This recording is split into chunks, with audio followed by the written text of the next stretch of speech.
Hello farmers, I'm Rollins from Agribusiness Media, and today we are going to discuss record keeping in pig production business. And we need to face it, farmers, that running a successful pig production business requires us to be organized, and that's where record keeping comes in. So I will be taking you through a number of templates that you can use for your pig production business. So let's go straight in.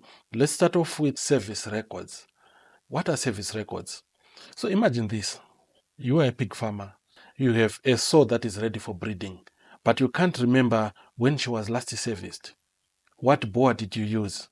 How many times is she farrowed?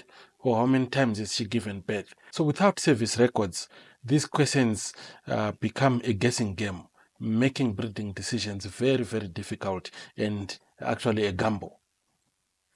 Service records provide a clear picture of your breeding program. They track vital information that is, as you can see from the picture, that is the wind date, which is when were the piglets weaned from the sow. We look at the service date, which is the date the sow was bred, the sow ID, that is a unique identifier for each sow, then the boar used for breeding the sow, then the parity, which is the number of times the sow is farrowed. You also need to capture the chat retain, which is did the sow become pregnant after breeding. Then there is medication that you use. For example, you use LiterGuard 100, LiterGuard 80. You also need to capture dates for administering these medications. We also record the date due to farrow. So this is the estimated date for the sow to give birth, calculated from the date of mating. Then there's a section of notes where you can add any observations about the breeding or even about the source health. What are the benefits of keeping service records? So by maintaining these records, you can make improved breeding decisions. To say you look at the history, because you will then have the information to say the breeding history, how has the sow been performing, which helps you to make good decisions there. Another advantage is accurate farrowing predictions. We see so many farmers face this challenge. Sometimes the sow is ready to give birth, but the farmers themselves are not ready. So you can then have accurate farrowing predictions. Then you can also monitor reproductive performance of the sow and make necessary decisions. Then culling decisions can also be made based on this record, to say you can evaluate the source productivity. Is it improving? Is it decreasing? Then make decisions on whether to keep or to replace that sow. There's a danger in neglecting sow record or service records. Why I say so? Because without these records, things can get messy. Imagine forgetting which boy you used for a particular sow. Imagine forgetting when your sow is ready for paturation. So this is very, very essential. You need to make sure that you do have this record. You can also miss farrowing dates if you do not use this record. And also it's difficult to identify reproductive issues without a written document. Then when it comes to culling, you can also end up culling the best producing sow because you do not have proper records. The next record that we are discussing is the daily treatment record. What is this record? It is a record that tracks all the medications that you administer to your farm animals or to your pigs on a daily basis. And maintaining an accurate record of this really helps you to monitor the herd health. And let's break down the record. You do have a date there, which is the date the treatment was administered. You have the opening stock, which is the number of medication units available at the beginning of the day. And you have addition, which is the number of medication coming in to the stock or that you have added to the stock. You have subtract, which is the number of medication that or the units that have been used for treatment. Then closing stock is the difference between and then added to opening stock. So you then have the number of medication units remaining at the end of the day. So we have also added there the pen number, which helps you to identify the number of the pen where treated pigs are housed. Then the pig treated, which is the number of pigs treated in that specific pen. Then we encourage you to use ear tags so that it's easier to identify which pig was treated and its performance. Then the name of the disease or condition that was treated. So you also need to capture the name of the drawee, which is the name of the person who dispensed the medication. Then the drawee signature, the signature of the person who dispensed the medication, confirming the details. Then there's an option where you can add a witness signature depending on your scale of operations. Then some prefer to add that as well. Why is it important? Keeping daily treatment records has several advantages. Number one is accurate dosing, where you ensure that your pigs are receiving the correct medicine dosage based on their weight and also severity of their condition. Then number two is to do with inventory management. This record helps you to track inventory and medication usage, thus preventing shortages. Then you also have treatment history. It provides a record on all the treatments administered to the specific to a specific pig or pen, then aiding for future diagnosis and also decisions. Then the document also helps in putting in place biosecurity measures and also checking the effectiveness of your biosecurity measures. The next record is farrowing record. What is a farrowing record? These records capture critical information about the birthing process for each sow, and they provide a detailed picture of the sow's productive or reproductive performance and the piglet's health. So let's look at the sections. So there's the sow ID, there's the sire, which is the boar that fathered the piglets. There's the parity, which is the number of times this sow is farrowed. You also look at the date of birth for the piglets, the number of born alive, right? Then you have stillbirth, which is the number of piglets born dead. You have mummy, which is the number of mummified piglets, the fetuses that died in the womb. Then you have the average birth weight. So you need to record that as well at birth. Then there's a wean date, which is the date the piglets were weaned from the sow. You also record the number weaned. That is the number of piglets successfully weaned from the sow. Then the average weaning weight. Then you also record the last farrowing date, which is the date of the sow's previous farrowing. Then the number of born alive, that is the number of piglets born alive in the previous farrowing, not the current one. Then the farrowing interval, you also record that, which is the number of days between this farrowing and the last one. Then wean to save days, these are the number of days between weaning the piglets and breeding the sow again. We also record the treatments, which is any medications or treatments administered to the sow or piglets during farrowing. Why is this record important? Number one, it helps you to monitor the sow performance. It helps you track the sow's litter size, the farrowing intervals, the weaning success, and help you as a farmer to identify potential fertility issues. Then you can also assess the piglet health to say, you document the number of stillborn, the number of mummies, thus providing insights into potential birthing concerns or problems of the sow. Then there's growth tracking. It allows you to monitor the piglet growth by recording their average birth weights as well as their weaning weight. Then another advantage is breeding management.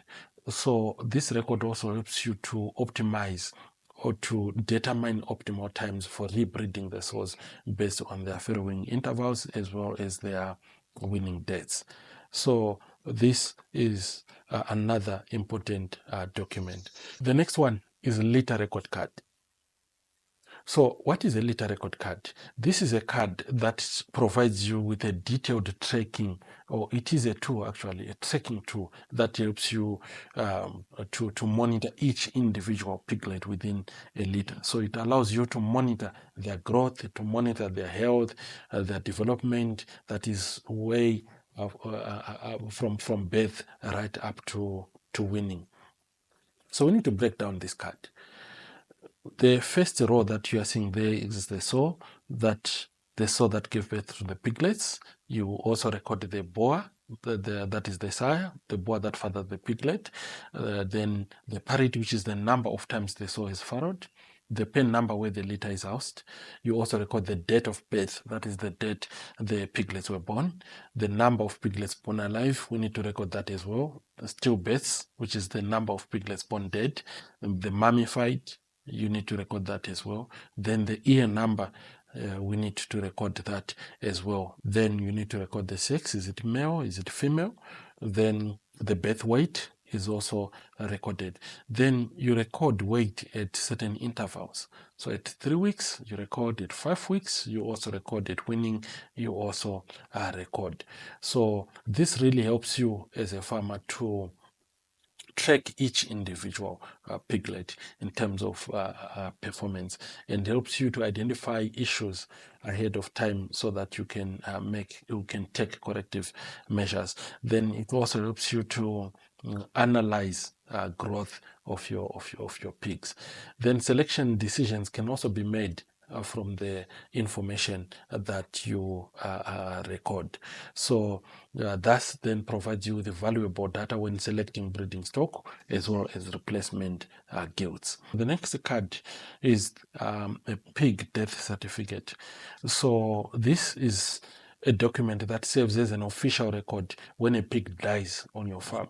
It also helps you to track mortality rates, to identify potential disease outbreaks, to maintain biosecurity protocols. So it's a key document that you need. You record the date, which is the date that the pig died, the ear number, which is the unique ear tag numbers assigned to the pig.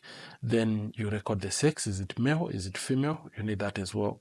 You also record the class of stock. Was it a sow? Was it a boar? Was it a piglet? Or any other classification that you use on your farm. You also record the cause of death. If known, record the suspected cause of death.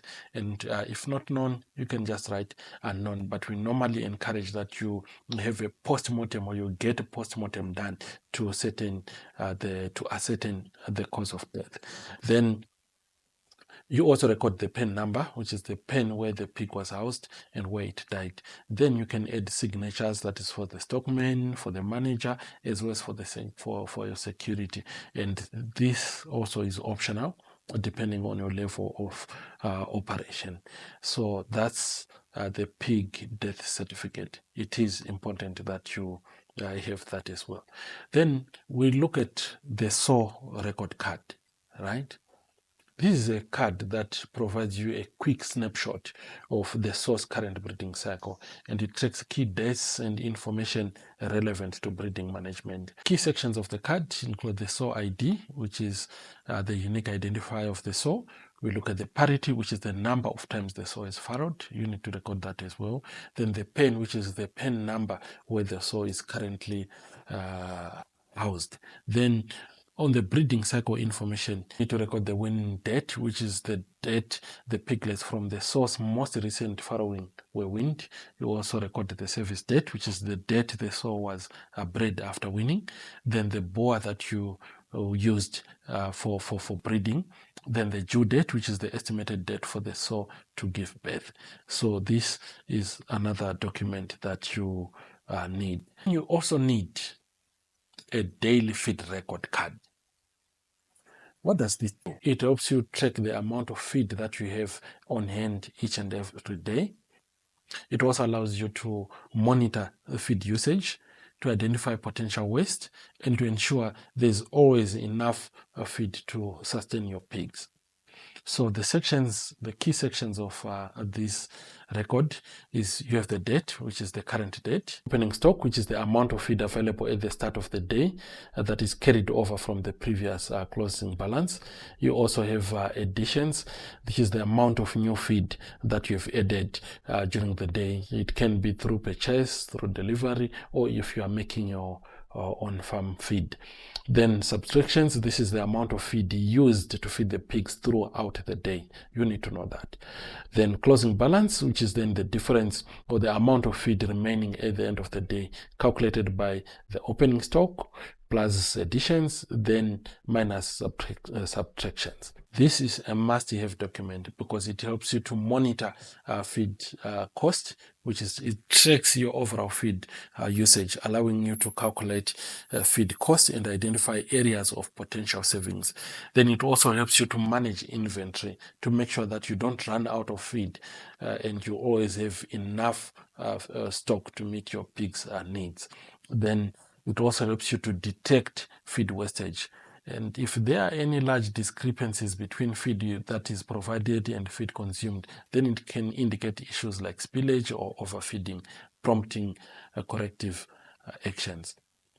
You can also monitor your rations, especially if you use this in conjunction with ration plans. So you can assess if your pigs are receiving the intended amount of feed. Then another record is the monthly pig movement record. So what is a monthly pig movement record? So this is a record that summarizes the movement of pigs within your farm, and that is over a 1 month period. It helps you to track changes in pig numbers within different categories and helps you to identify trends in your pig production cycle. It is a crucial recording tool for any piggery operation, and it also provides you with a comprehensive overview of the movement of pigs within your farm. Let's look at the key sections of the template to understand it better. So it has a month and year, which identifies the specific month and year for which the data is being recorded.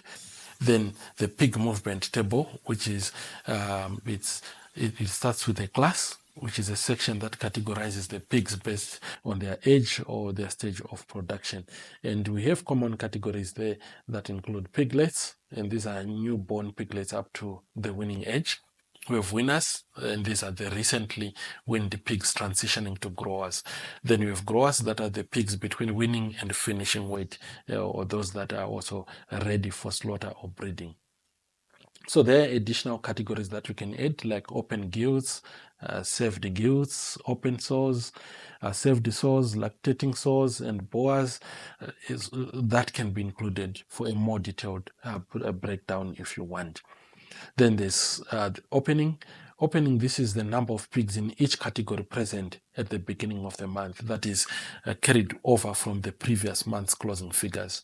Then you have base. This is the number of piglets born during that month.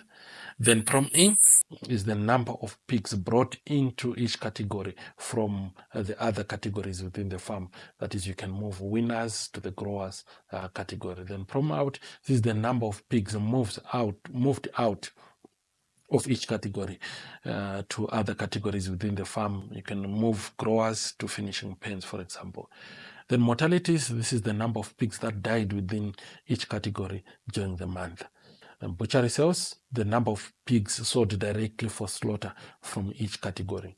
Then sales to farmers, the number of pigs sold to other farmers for breeding purposes or for further raising. Then you have closing, which is the number of pigs in each category remaining at the end of the month, calculated by the opening balance plus births plus prom-in minus prom-out minus mortalities minus butchery sales and minus sales to other farmers. Then there's also a remarks section, and this is a space that allows you to record any relevant information about the monthly pig movements, such as unusual fluctuations in pig numbers within each category or reasons for high mortality rates, if applicable. Then also implementation of new management practices to enhance your production. Then prepared by end date. The section helps you to track who prepared the record and the date it was completed. So this is an important document that you must have. Why? Because it helps you to monitor production. It provides a clear picture of your overall pig production cycle, and that includes your farrowing performance, your growth rate, and as well as your sales figures. Then inventory management, it helps you to track the number of pigs in each category, facilitating informed decisions that is about your breeding, your purchasing, as well as selling your pigs. Then there's performance analysis. This document helps you to analyze trends in pig movements over time, thus identifying areas of improvement. Then you can use that information to reduce mortality rates or increase winning weights. Then there is another advantage of decision making. Your decision making process is improved. Why? Because you will have insights into pig movements that will then help you to make better decisions about breeding strategies, feeding practices, as well as resource allocations. Lastly, the pig dispatch record. What is this record? This record serves as an official document for pigs that are leaving your farm. It captures details about the pigs being dispatched along with the recipient's information. Let's break down the sections or the key sections of this record. First, you need the farmer's name, which is the name of the person or farm receiving the pigs. The receipt number, which is the unique number assigned to this specific dispatch event. It's optional, but can be helpful for record keeping. Then the pig dispatch information, that is the date the pigs are dispatched from your farm. The pen number, the pen where the pigs were housed before dispatch. The ear number, which is the unique ear number assigned to each pig being dispatched. The gilt or boa, which indicates whether the pig is female, gilt, or a male, which is a boa. Then the live mass, the weight of each pig at the time of dispatch. Then there's an option there to add your additional information relevant to the dispatch, such as health status or special handling instructions. Why is the pig dispatch record important? This helps you in maintaining sales records. It provides you with a documented record of your pig sales that includes the details about the pigs and the buyer. Number two, it's inventory management. It helps you to track the number of pigs that are leaving your farm, thus ensuring your inventory records are accurate. Then it also helps you to track animals. In some cases, records might be required for traceability purposes, especially for breeding stock. This document can serve as evidence in case of any disagreements regarding the pig's condition or weight upon dispatch. So this is one of the documents that you must have at your farm. So that concludes our exploration of the essential pig production templates, from sow breeding cycles to pig movements and dispatch. So these records will empower you as a pig farmer to make informed decisions for a thriving piggery. Remember, efficient record keeping doesn't stop here. In our next video, we will tackle the world of financial and business records in piggery, equipping you to manage the financial health of your piggery alongside its production. Thanks for watching. If you have any question or comment, please do use the comment section below. And please don't forget to like and to subscribe.